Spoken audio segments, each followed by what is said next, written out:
mi querer. Te quiero, Paco, Paco, Paco. Al amanecer, Te quiero, Paco, Paco, Paco. al atardecer, Te quiero, Paco, Paco, Paco. al anochecer, a toda hora quiero darte mi querer. Por favor. Ahora Paco, te quiero. Paco, por favor, ¿me querés? Hola, chicos. ¿Qué pasa, nena? Que si viene algún amigo, vos dejás de hablar conmigo. No sé por qué. Te juro, nena, como que me llamo Paco, que si esto no aclaramos, me enojaré. Si no me hablas, no me miras, decímelo de una vez. Decime entonces, nena, ¿para qué me querés? Te quiero, Paco. Uy, al Te amanecer. quiero, Paco. Ay, al atardecer. Te quiero, Paco. Bueno, bien estimados televidentes del ente cívico de Teleimpacto y el canal, estamos en vivo y en directo llevando nuestro programa de hoy, lunes 19 de febrero del año 2018. Mire, estamos aquí desde el ente cívico con la edición y producción de Freddy Leonardo Palencia, Tío Avisa, y la dirección de este servidor y amigos de ustedes, Francisco Paco Sánchez Matamoros. Estamos entrando un poco tarde hoy porque, pues, como ustedes saben, los lunes pues no hago el programa, pero por compromisos que se tienen a través del ente cívico y con el canal, pues vamos a hacer una nota respecto a lo que han sido los recorridos de algunos candidatos que han venido aquí a Duitama y que de pronto pues han presentado sus propuestas. Yo quiero inicialmente pues presentar al doctor e ingeniero Gustavo Puentes Díaz, que es nacido en Sogamoso, va para la Cámara de Representantes por Cambio Radical, estudió en el Colegio Boyacá en Tunja, es ingeniero civil, especialista en gerencia financiera, líder de la industria minera del carbón, fue diputado en el 1995 al 2001 y fue representante a la Cámara del 2002 al 2008, fue presidente de la Comisión Primera del Congreso y en el 2014 se retira de la política por 4 años debido a un cáncer de médula ósea. En ese tiempo se dedicó a visitar a sus amigos en los 123 municipios de Boyacá, a escuchar sus necesidades y acompañar en la medida de sus posibilidades la gestión de los entes ante los entes nacionales. Pues hoy ha decidido volver nuevamente a esas lides de la política y sencillamente pues hoy lo tendríamos aquí como invitado. Él nos acaba de llamar, acabó de salir de Santa Rosa de Viterbo y lo único que tengo que comentarles a ustedes es este Salmo 147 que dice: Él sana a los quebrantos del corazón y venda sus heridas. Salmo 147. ¿Qué pasa, nena? Que si viene algún amigo, vos dejás de hablar conmigo. No sé por qué. Te juro, nena, como que me llamo Paco, que si esto no aclaramos, me enojaré. Si no me hablas, no me miras, decímelo de una vez. Decime entonces, nena, ¿para qué me querés? Te quiero, Paco. Uy, al amanecer. Te quiero, Paco. Ay, al atardecer. En el 2014 se retira de la política por 4 años debido a un cáncer de médula ósea. Mejor dicho, es un milagro tenerlo aquí y con toda la fortaleza que tiene hoy en día para emprender esta carrera política que no es nada fácil. Todos lo sabemos porque tienen que ir a visitar desde la más recóndita provincia o municipio hasta las capitales o hasta las ciudades.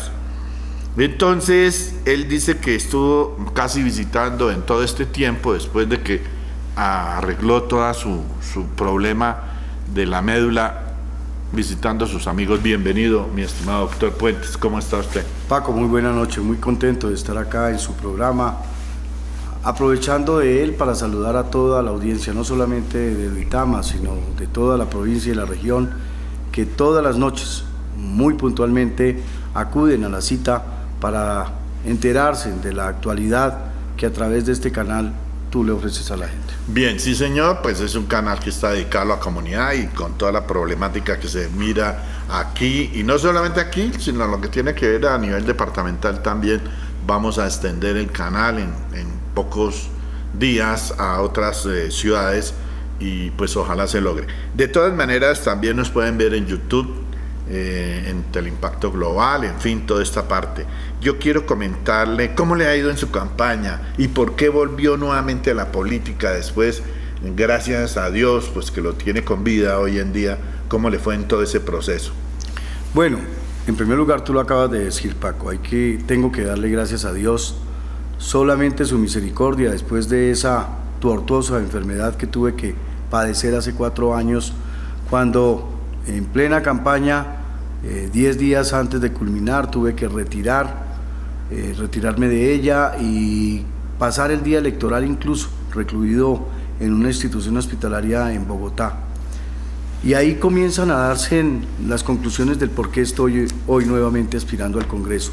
Y es que a pesar de esas dificultades enormes, a pesar de que existía el rumor en Boyacá de que mi condición de salud era tan grave que podía en cualquier momento incluso fallecer, 19.000 boyacenses, incluidos casi 1.400 habitantes de Duitama, me mandaron un testimonio de solidaridad, pero además creo yo que de reconocimiento.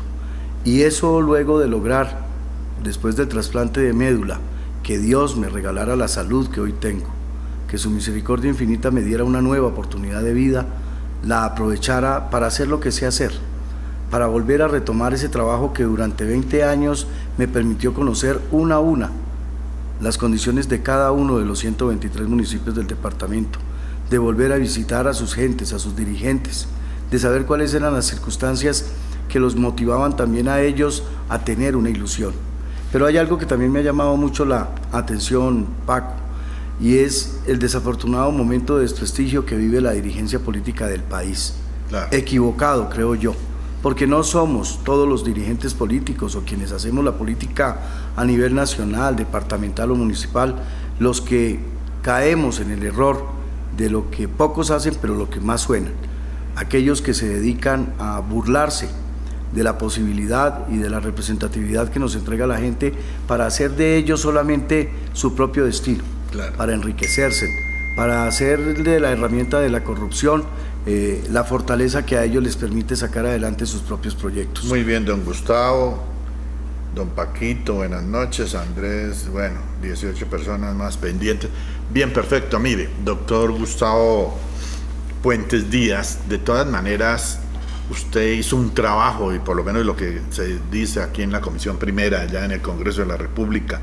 ¿Qué le podemos decir a la comunidad cuando usted estuvo allá con esa dignidad? Bueno, logramos sacar adelante proyectos importantes, muchos de ellos tendientes a hacer que las relaciones entre el Estado y la comunidad se fortalecieran a través de la transmisión de mejores servicios. Hubo un proyecto de ley muy importante que hoy tiene al servicio de la comunidad boyacense y lo hicimos pensando casi que específicamente en la condición de minifundio y de ilegalidad en la titularidad de muchos pequeños fincas o terrenos que tenían nuestros campesinos. Boyacá, Cundinamarca, Nariño y Antioquia tienen una modalidad en la propiedad de tierra muy similar y eso hizo que presentáramos un proyecto para disminuir el proceso de titularización de la falsa tradición. Sí. Eso le ha permitido hoy a que cerca del 70% de los predios que estaban en estas circunstancias, que tenían un trámite exageradamente tortuoso, tenían que asistir desde los recónditos lugares de la geografía departamental a 5 únicos juzgados de circuito que tendríamos en el departamento.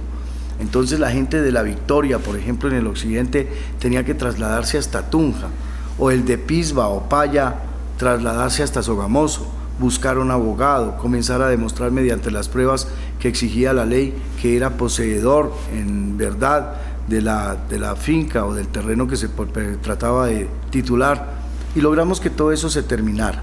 Hoy se puede hacer en un juzgado municipal, en un juzgado civil municipal que los tienen los 1.102 municipios del país. Lo pueden hacer en un proceso que es abreviado de 45 días, contratando a un abogado que no les puede cobrar más de un salario mínimo legal vigente, y no lo hicimos con la tendencia a que aquellos desplazadores de tierra que en ese entonces se beneficiaban del conflicto armado que se vivía en el país pudieran aprovecharse. Por eso se determinó en áreas no mayores a las 10 hectáreas en el sector rural y a un área no mayor de 1 hectárea en el sector urbano.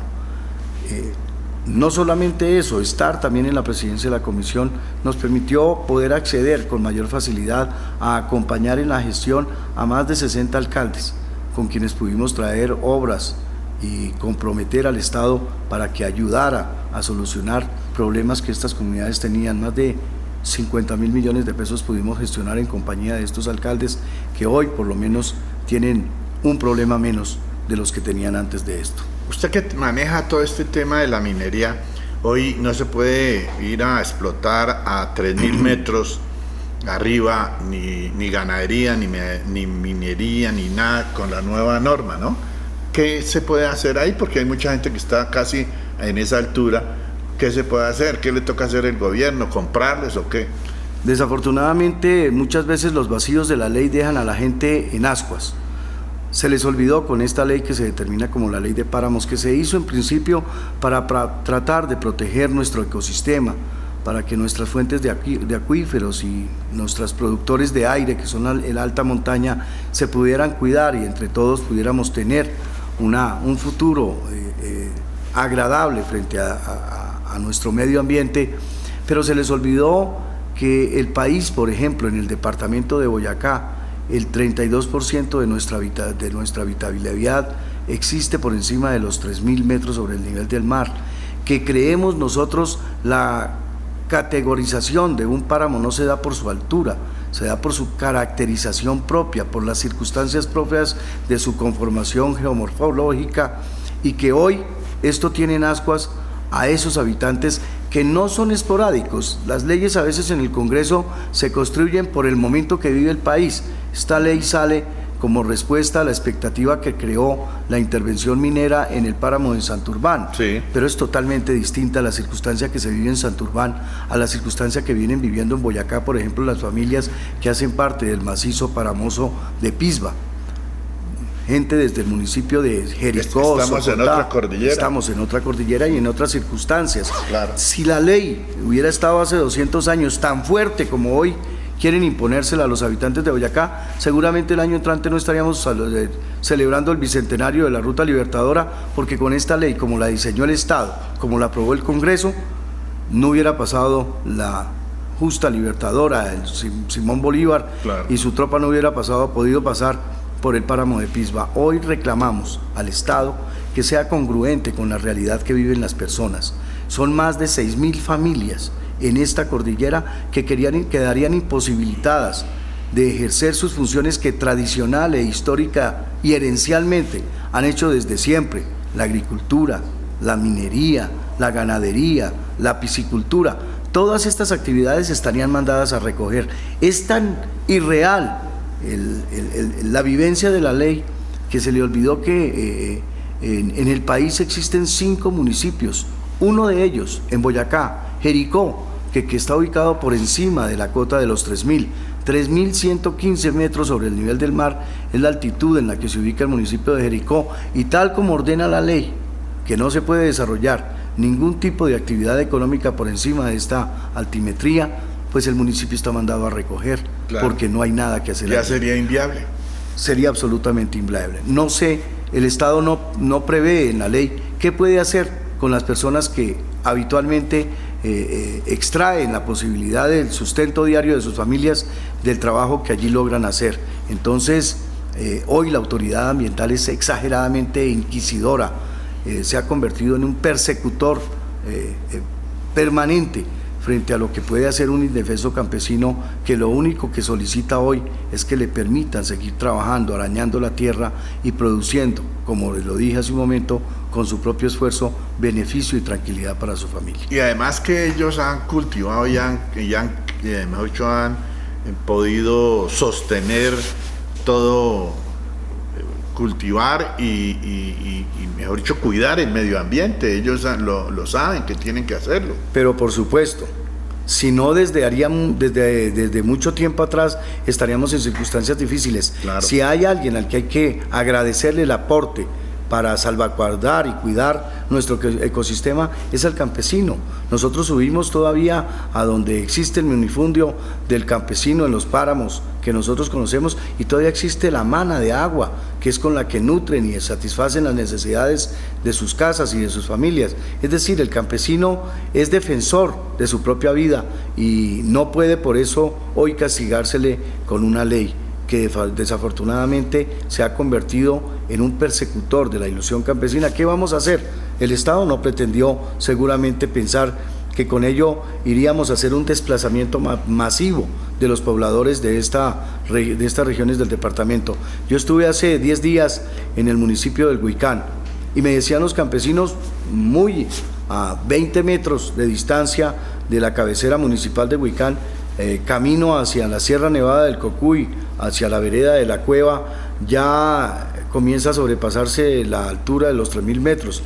Y ya ellos me decían que le agradecían a este gobierno que se hubiera firmado el proceso de paz y que con ello hubieran dejado de tener la obligación de desplazar sus hijos para que la permanencia en esos territorios no los obligara a pertenecer a las filas de la subversión, y que eso les daba una tranquilidad y que estaban pensando seriamente en que sus hijos deberían regresar a estos municipios, pero que cuando encontraron la rigurosidad y el propósito de esta ley, pues que ahora el desplazamiento no va a ser solamente de los jóvenes, sino de las familias completas. ¿A dónde? Seguramente a engrosar los cinturones de miseria de las grandes ciudades. ¿Qué se puede hacer? Las leyes como se hacen se pueden modificar. Claro. Y eso es lo que pretendemos, llegar al Congreso y hacerle entender al gobierno y al mismo Congreso que fue exageradamente dura, fue exageradamente radical en el término de la altitud. Hay que primero hacer una caracterización particular de cada uno de los páramos que existen en el país y dependiendo de esa caracterización poder determinar cuáles son las zonas de verdadero páramo y cuáles deben ser los controles que se deben ejercer para cuidar nuestro ecosistema y participar todos en desarrollar programas de atención al medio ambiente. Bien, sí, esas personas son las que necesitamos en el Congreso, que sepan el manejo y qué es lo que se le puede hacer a una ley que a veces es como una férula, es como una guillotina y acaba con los campesinos. Cuando los campesinos hay que darles más tecnología y toda esa parte es lo que hay que pedirle, ¿no? Y calidad de vida, la parte de vivienda, en fin, todo eso. ¿Cómo va ese tema? Claro, el Estado tiene unas responsabilidades enormes que hoy todavía le debe al departamento de Boyacá. Yo creo que también debemos nosotros pensar en que el año entrante se va a celebrar los 200 años de la campaña libertadora.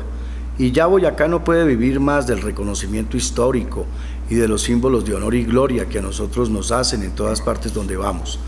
El año entrante, este congreso que vamos a elegir los boyacenses el próximo 11 de marzo, tiene que encabezar en compañía de nuestro gobernador, de nuestros alcaldes, de los diputados, concejales y de toda la sociedad civil y las fuerzas vivas del departamento, una cruzada en la que le podamos exigir al gobierno nacional pague la deuda histórica que tiene con nuestro departamento, que nuestros 123 municipios se vean beneficiados, que las obras de desarrollo lleguen por toda nuestra geografía y que mejoren las condiciones de vida de tanta gente que en Boyacá ha vivido absolutamente desprotegida y alejada de la condición y de la responsabilidad que tiene el gobierno central también de manejar los recursos con nosotros.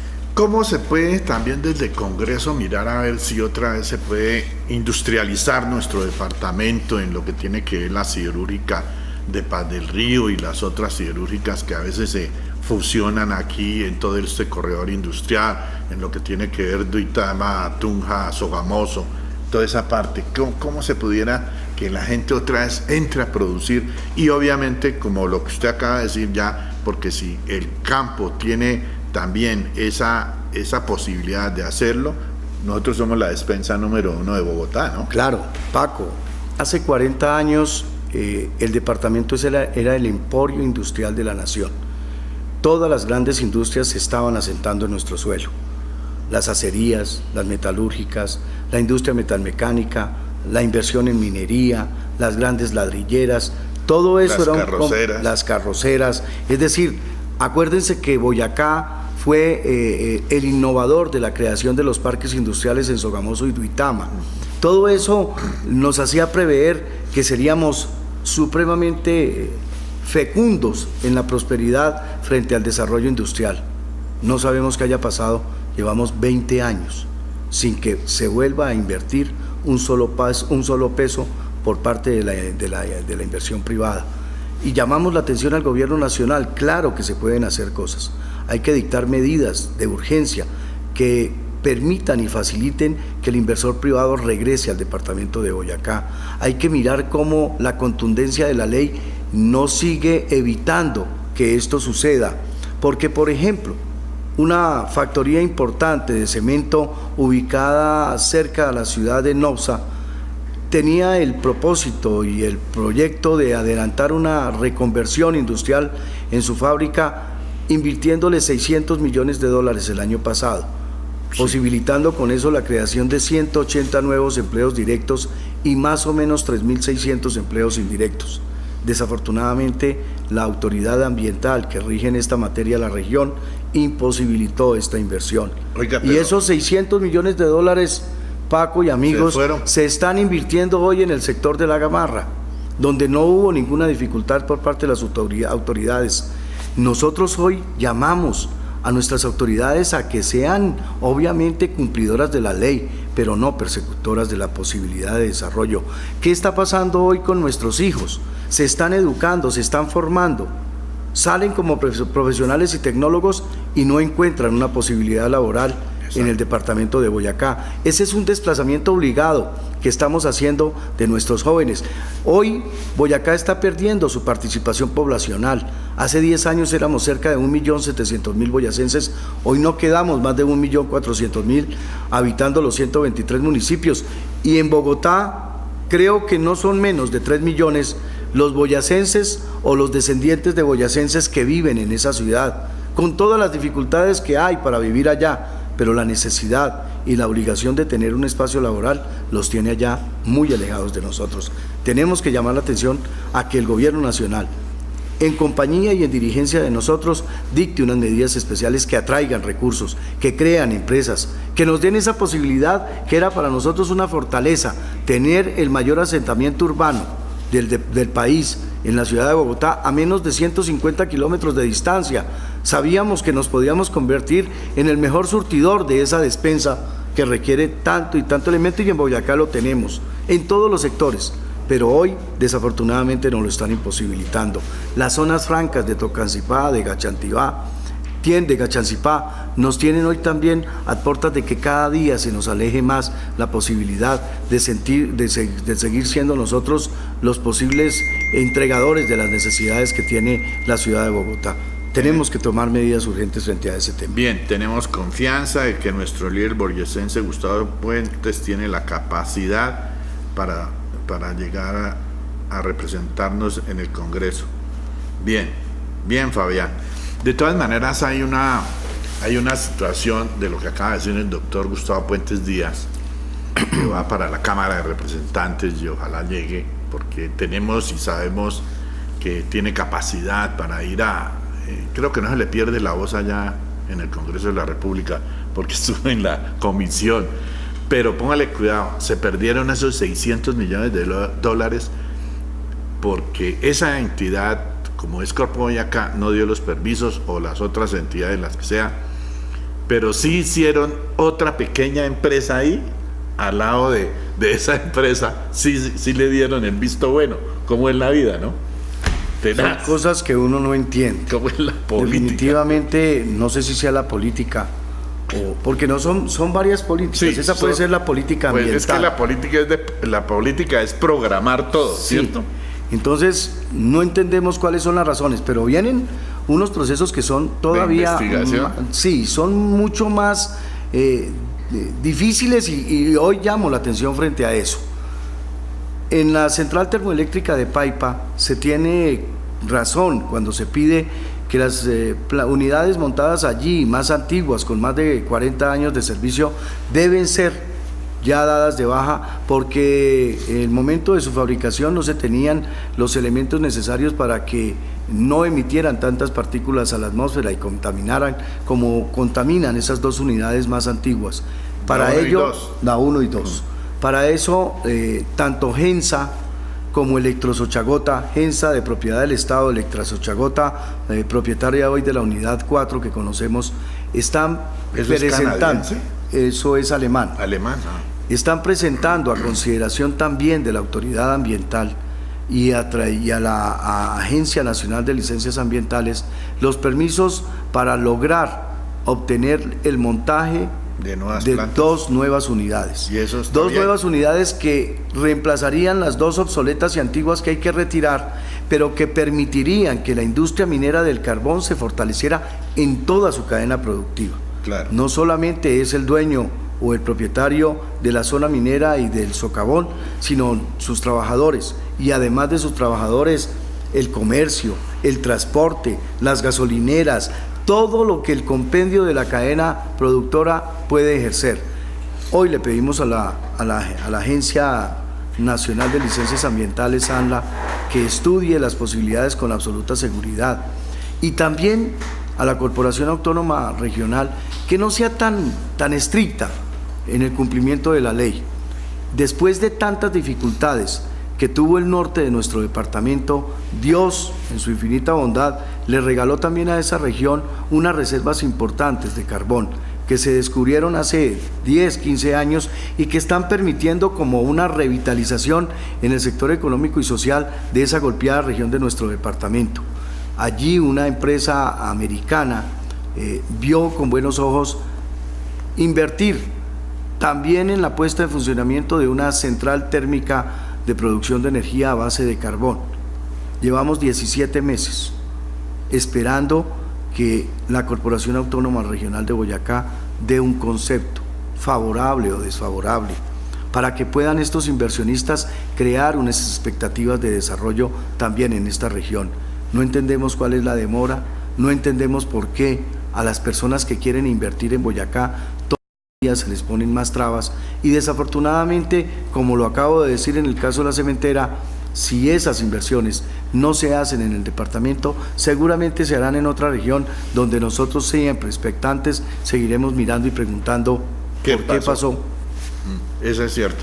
Mire, hay una situación también, es que aquí pues todos los candidatos hablan de la educación, obviamente, y de la salud, pero nosotros también que tenemos que ver aquí con la infraestructura de vías, y lo que de pronto también podemos explotar es el turismo.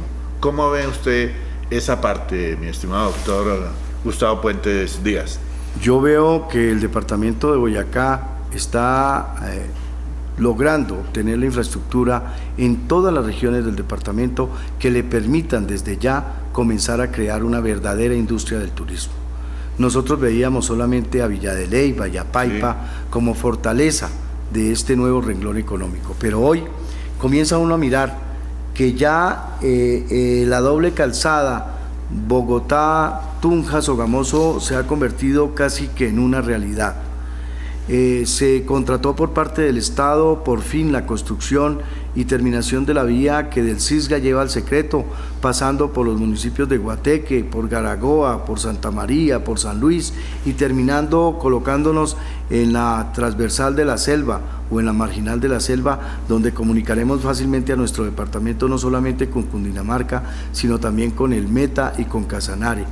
Terminamos con el contrato plan que el gobierno departamental anterior logró culminar gracias a la gestión, y hay que decirlo públicamente, de los 11 congresistas que en el año 2012 ocupábamos curul en el Congreso, y que logramos que el gobierno nacional entregara más de 875.000 millones de pesos para que el gobierno departamental pudiera dedicarse a invertir en la infraestructura que mejorara las condiciones de transitabilidad en los corredores de Sogamoso-Tasco, en los corredores de Sogamoso-Pesca, en las vías hacia el occidente. Vimos ya, por ejemplo, que Buenavista Coper tiene una vía en muy buena condición. Estamos viendo también que la transversal de Boyacá, la que va de Tunja a Chiquinquirá y conecta con Puerto Boyacá, está muy adelantada su obra, ya se encuentra casi que totalmente culminada hasta el municipio de Otanche, y eso va a ser la autopista a la entrada del interior del departamento de Boyacá al Mar Caribe. Vamos a tener esa posibilidad y eso nos va a permitir nosotros fortalecer. Qué alegría haber llegado, por ejemplo, a un municipio como Pauna, al que todos reconocemos históricamente por ser un gran productor de esmeraldas, y ya encontramos allí unos hoteles, unos paraderos turísticos muy interesantes. La gente ya está acudiendo a ellos. El ecoturismo se nos ha convertido en Boyacá en una fuente de empleo de las familias campesinas. Hoy también hay que reconocerlo, el gobierno nacional tiene unos planes especiales de financiación que permiten que estas familias, que estas cabañas campesinas familiares puedan acceder a unos recursos, a mejorar su infraestructura y a entregar unas posibilidades para que el turista de alta montaña, como se conoce en el mundo, pueda llegar y conocer las bellezas de los paisajes de nuestra tierra boyacense. Eso es lo importante. Mira, yo siempre he dicho, una de las cuestiones que lástima que no se hubieran cumplido cuando algún gobernante, y hay que decirlo, Miguel Ángel Bermúdez planteó la posibilidad de hacer el parque temático, que inclusive no se había hecho ni en el Quindío ni en el eje cafetero, mejor dicho, no se había hecho eso, se planteó. Hay la posibilidad de que de pronto nosotros creemos un parque temático en toda esta parte que tiene el departamento al lado del Sochagota, en toda esa situación, para poder atraer más turistas. Pero claro, desafortunadamente, como siempre nos pasa a los boyacenses, lo estamos hablando de lo que nos viene sucediendo en la inversión privada en industria. En aquel entonces se habló de crear ese megaparque de atracciones y nosotros no fuimos capaces. Comenzó la persecución política contra su impulsador, no le dimos las facultades, no le entregamos las herramientas, para todos eso era una locura, pero departamentos como Santander hoy tienen una transformación en su cultura económica, porque el turismo a través del Parque del Chicamocha se ha convertido en la mayor fuente de atracción de recursos de personas que no solamente vienen del extranjero, sino de personas que están dentro del escenario nacional moviéndose de un departamento a otro. Tenemos conocimiento. ¿Y generación de empleo? Absoluta. 5.000 personas se movilizaban como turistas del interior del país en el departamento de Santander antes de que entrara en funcionamiento el parque de Chicamocha. Y hoy son más de 2,5 millones de colombianos que visitamos esas bellas instalaciones. Imagínense cuántos recursos pueden dejar el paseo o la visita que pueden hacer los colombianos a una región. Nosotros tenemos una fuente importante que seguramente hoy ya tocará, con el impulso que pueda tener el sector privado, de querer atender este renglón de la economía tan importante en el mundo y sin explotar todavía en el país.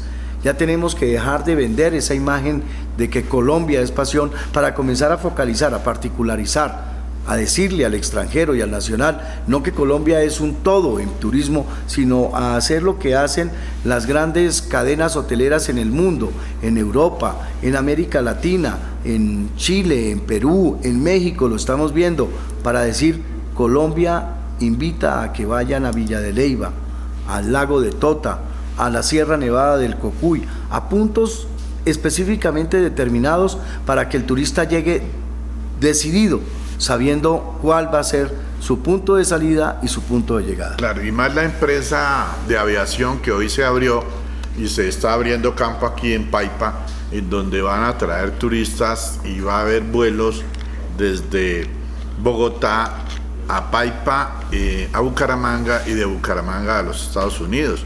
Eso me parece muy importante. Se acaba de inaugurar el Hotel Nibare Hotel aquí en Duitama, y es un hotel internacional que tiene mucha conexión con los Estados Unidos. Eso me parece muy importante, y sobre todo tener, digamos, esa ya aceptación por la Aerocivil de que se hagan los vuelos continuos con esta nueva empresa que está el capitán Navia, creo que está ahí.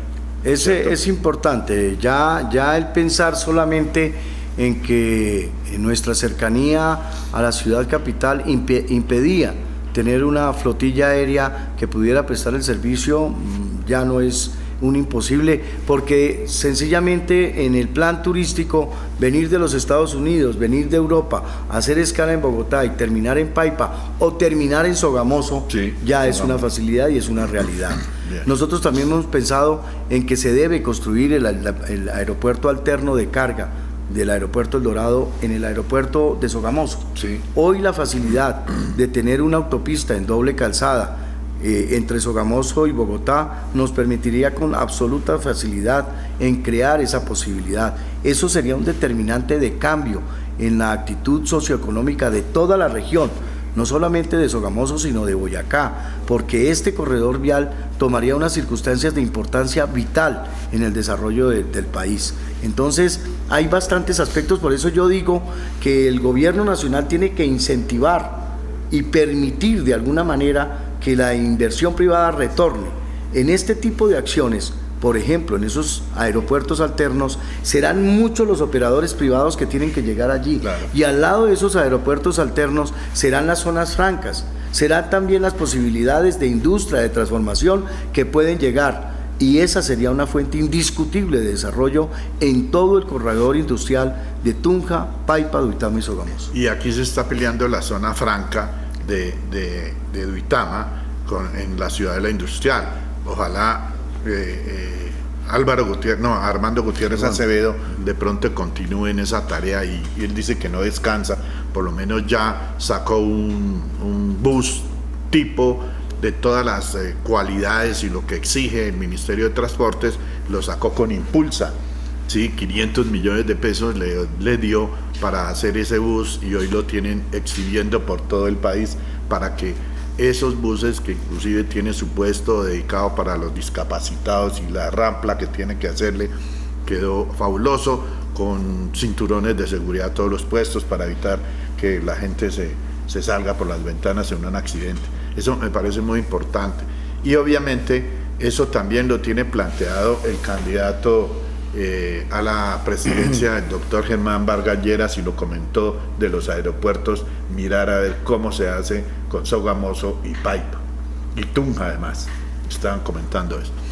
Bien, ¿cómo ve usted, digamos, que se pueda generar esta situación de la salud que tanto golpea pues a todos nosotros, a todos los que tenemos, y además todos tenemos que ir a que nos vea un médico, a que nos vean en un hospital, a que nos vean en una EPS, pero las EPS han fallado totalmente?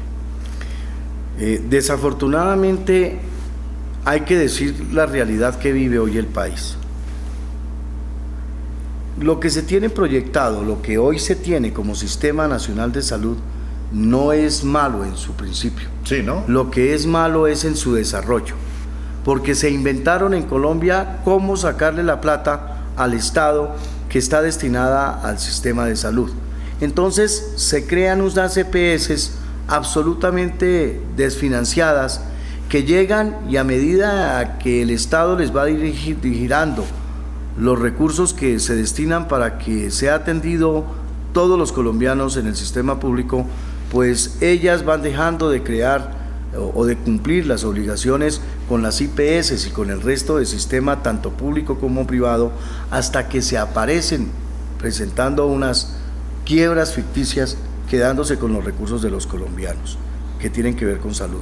Yo lo que creo es que más que modificar la ley, hay es que imponer mediante decretos presidenciales unas exigencias clarísimas para determinar cuáles son los tipos de entidades que pueden manejar los recursos, que garanticen con su propio patrimonio la reserva de los recursos que el Estado entrega, para claro, que siempre estén al frente de poder pagar los compromisos que con las IPS hoy adquieren. Nosotros tenemos una red hospitalaria buena, lo que pasa es que la tenemos desfinanciada, y la tenemos desfinanciada porque los recursos que vienen para financiarse, para pagar los servicios, tanto en la red pública o en la red privada, han quedado en las manos de esos queridísimos dueños de las EPS que se inventan sus quiebras, y afortunadamente con esas quiebras enriquecen sus bolsillos, y desafortunadamente para los colombianos terminamos todos a la postre de no tener un servicio de salud como nos merecemos los colombianos.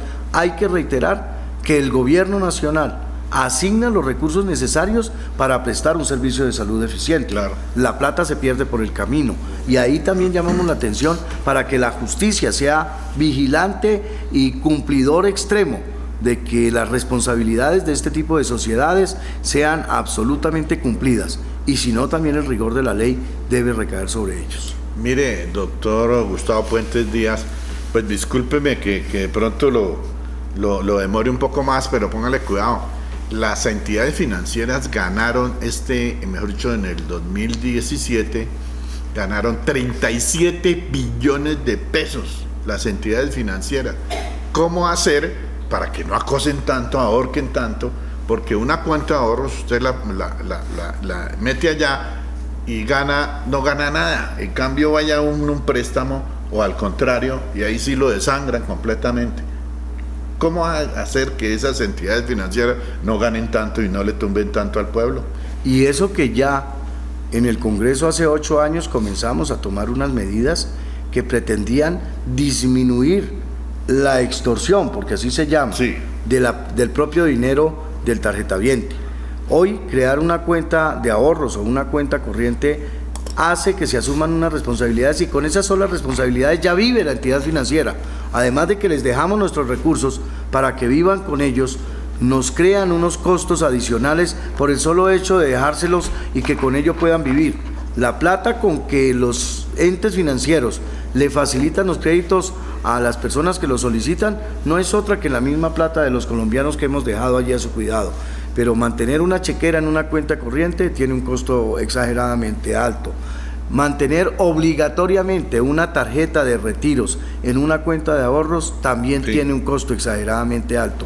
Lo que Los tenemos cajeros, es todo, absolutamente todo. En las entidades financieras se cobran las sonrisas, se cobra el ingreso. Necesitamos que el Estado se separe del paternalismo que tiene de estas entidades financieras para lograr que facilite la no presentación de los colombianos. El Estado pregunta que por qué la gente no ahorra, que por qué la gente no mete los dineros a las entidades financieras.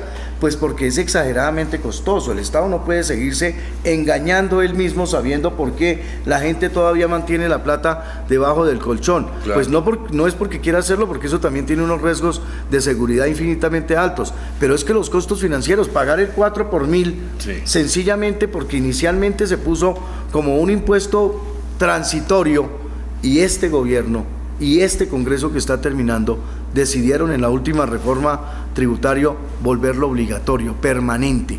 Ese solo costo del 4 por 1000, si cualquiera de nosotros hiciera la cuenta de cuánto le representa al Estado por su tributo, ese es exageradamente grande, y ese es el primero de los sinnúmero de costos que tiene la persona que decida trabajar a través del sistema financiero del país. Hay que irlo a reglamentar, hay que irle a decir al Estado, hay que decirle al gobierno que deje de posibilitar la riqueza engrandecida de este sistema financiero para que facilite la posibilidad de que todos los colombianos podamos hacer uso de él. No, y es que hoy en día aquí en Colombia se pasa por la cédula, mejor dicho, cuando eso era gratis, mejor dicho, ese impuesto por cédula, por el pase. Hoy en día un pase vale 1 millón de pesos mínimo.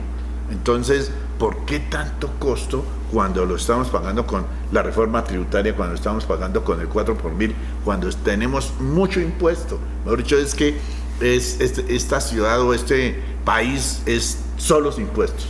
Porque nosotros nunca cuidamos el gasto. Este gobierno, particularmente se ha dedicado a gastar de manera desaforada. Miremos nomás la suntuosidad. Miramos todo lo que ha hecho este gobierno para atraer la visión de otros gobiernos y de otros estados a las políticas que internamente está haciendo. Ese derroche obliga a que en la escasez presupuestal se tenga que exigir con una mayor tributación al pueblo. Y yo reconozco que no es al pueblo que más tiene, es a todo el pueblo, claro. Y como la mayor masa está entre los estratos 2 y 4, pues es a esa masa poblacional a la que más duro le pegan los impuestos. Hay que mirar, mire, hoy Hoy hay un programa de gobierno que está presentando el candidato Vargas Lleras, que es el único que escucho, que he leído, que he visto, que tiene programáticamente en cada uno de los sectores que indiscutiblemente hacen participación en la Bolsa General de Gobierno, puntos tangibles y puntos absolutamente coordinados frente al ejercicio de una política centrada. En el tema tributario lo dice con claridad: el colombiano no puede pagar, como nos pasa hoy en Colombia, 2 o 3 veces el mismo impuesto. Usted paga, hoy se habla, por ejemplo, Paco, de las dificultades que viven ciudades como Tunja, como Tibasosa, sí, donde de la noche a la mañana resultaron los prediales disparados, pero no es porque el alcalde de la ciudad o del municipio quiera hacerlo, es porque el gobierno colombiano, a través de la ley, ha impuesto al Instituto Geográfico Agustín Codazzi hacer una revalorización del valor de los predios. Cierto. Y entonces el alcalde no puede negarse a eso porque sale por decreto. La única entidad autorizada por la ley en Colombia, en los 1.102 municipios, para decir el valor con el cual se tributa el impuesto de la valoración o el pago de la valorización de los predios, es el Instituto Geográfico Agustín Codazzi. Y eso que los municipios no hacen del valor de la plusvalía. No lo hacen. Aquí pueden coger mucha plata. Claro. Porque hay muchos lotes, construyeron y construyen a medias y no cumple con las construcciones que deben hacer. Ahí puede caer la plusvalía. Ahí puede caer la plusvalía. Pero son infinidad de impuestos los que desafortunadamente hoy tienen a los colombianos al borde del desespero.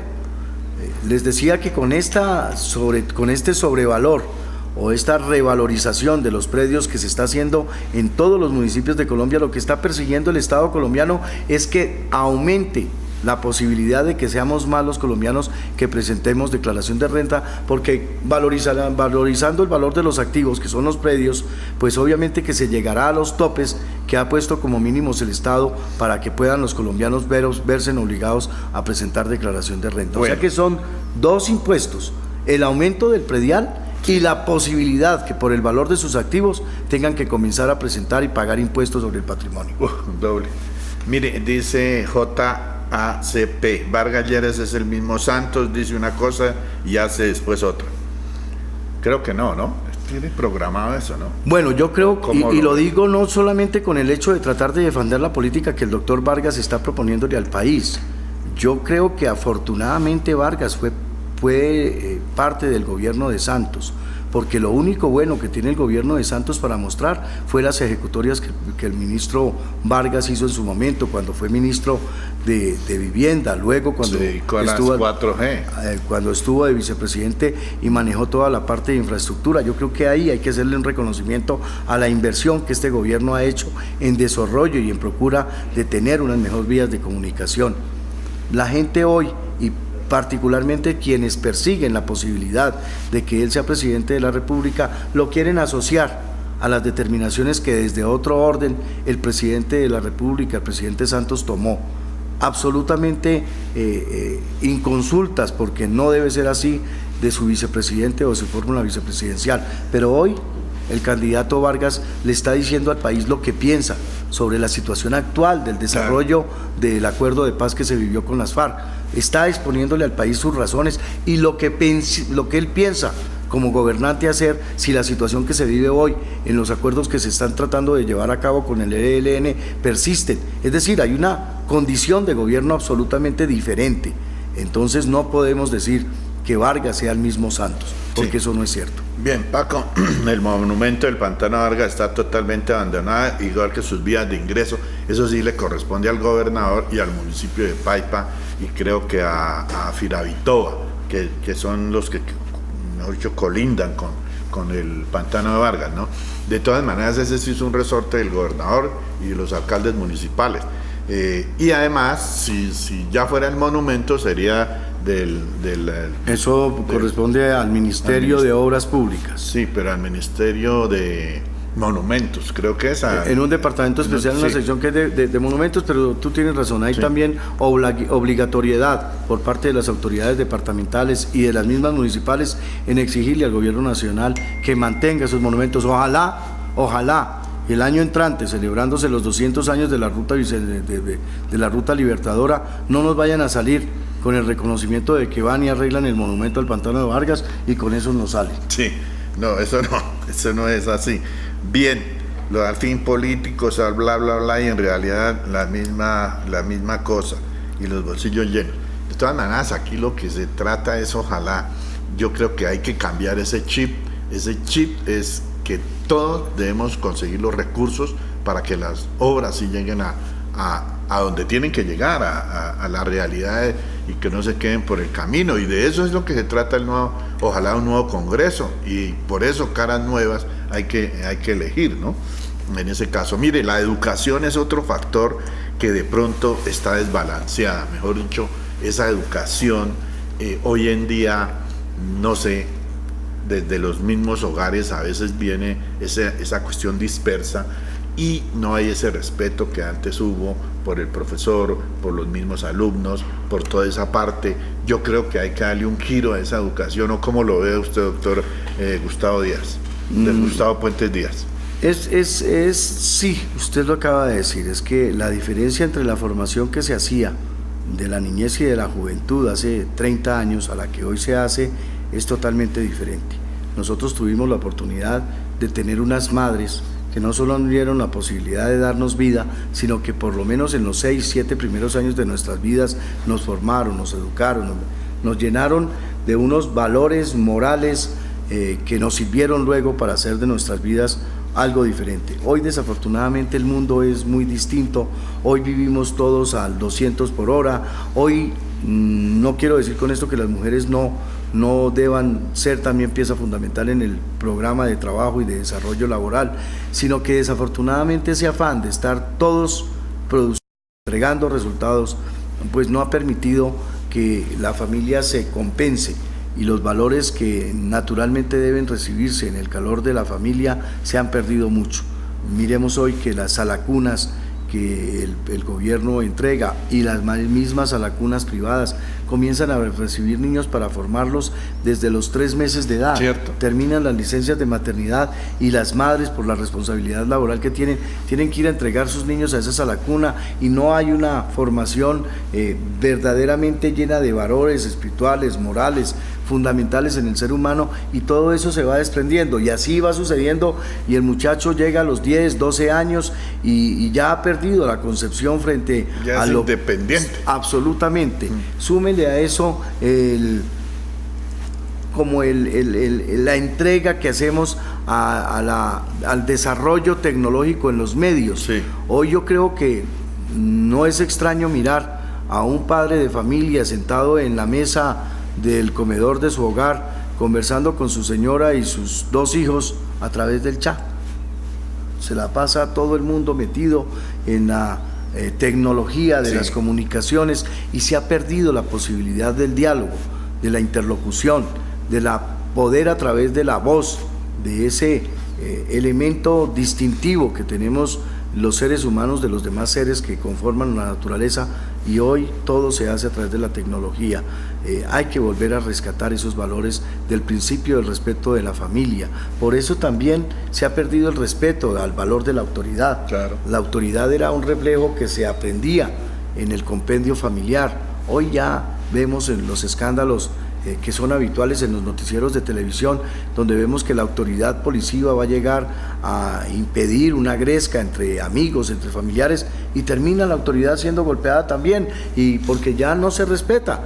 Entonces, sí tienes tu razón, hay que modificar el accionar de la educación, hay que resaltar nuevamente los valores que como persona cada uno de nosotros debe tener. Se perdió el civismo, se perdió la urbanidad, se perdieron tantos valores que antiguamente, además de los que le imponían y le enseñaban a uno en el seno familiar, también se los enseñaban en los primeros años de nuestra formación de escuela. Sí. Hay que rescatar todo esto, y seguramente nuestros hijos y nuestros jóvenes son tan buenos o mejores que lo que éramos antes. Lo único es que hemos perdido la ruta en la conformación de una escolaridad complementada.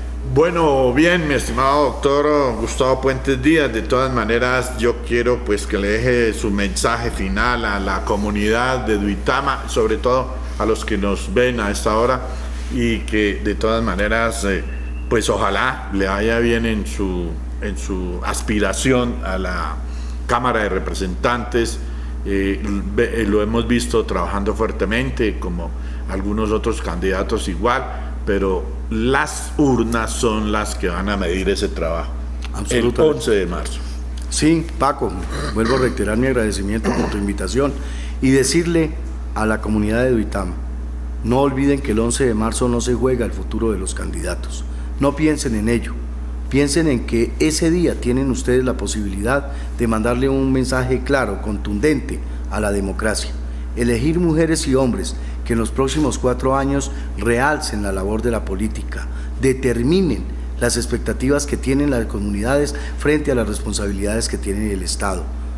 Revisen sus hojas de vida, su trayectoria, averigüen por qué y para qué quieren llegar al Congreso, porque existen personas que malintencionadamente aparecen en las épocas electorales a tratar de comprar las conciencias de las personas que por su necesidad a veces se entregan. Vemos la feria de dádivas, cemento, mercados, todo lo que en estas 2 últimas semanas seguramente vamos a ver. Llamemos la atención a la gente. Todo aquel que hace inmensas inversiones en sus campañas políticas seguramente aspira a llegar al Congreso a sacar el dinero que invirtió en ellas, y ese dinero es el que frustra la posibilidad de que puedan llegar las obras y la mejor condición de vida a la que tiene obligación el Estado colombiano entregarle a cada uno de los ciudadanos que conformamos este país. El 11 de marzo tenemos una cita con nosotros mismos, con nuestra sociedad, con nuestro país, con nuestro departamento y con nuestra ciudad. Nosotros queremos seguir haciendo lo que hemos venido haciendo en los últimos 20 años, una política de frente a la gente, con permanente diálogo, con permanente comunicación, sin tener la necesidad de perdernos, de desaparecernos con el pretexto de que estamos trabajando en Bogotá. Estaremos en nuestras ciudades, estaremos en nuestros municipios, permanentemente haremos interactuación con las gentes que representan en los gobiernos y en las juntas de acción comunal y en las juntas cívicas, y que nos llevan la necesidad y el problema que se puede trasladar hasta el gobierno nacional para buscar con la formulación y presentación de proyectos la solución a estas necesidades que tiene la comunidad boyacense. Los invito entonces, si ustedes creen que hemos podido hacer una acción que le dé algún valor a la acción de la política en Boyacá, que nos acompañen acudiendo el 11 de marzo y en el tarjetón de la Cámara de Representantes nos permitan, marcando el partido Cambio Radical y el número 104 en el cubículo que le corresponde a este partido en el tarjetón, para que podamos entre ustedes y nosotros comenzar a darle un rumbo distinto a la acción de la política y a la responsabilidad que tiene el Estado de cumplir las obligaciones que con la comunidad boyacense tiene.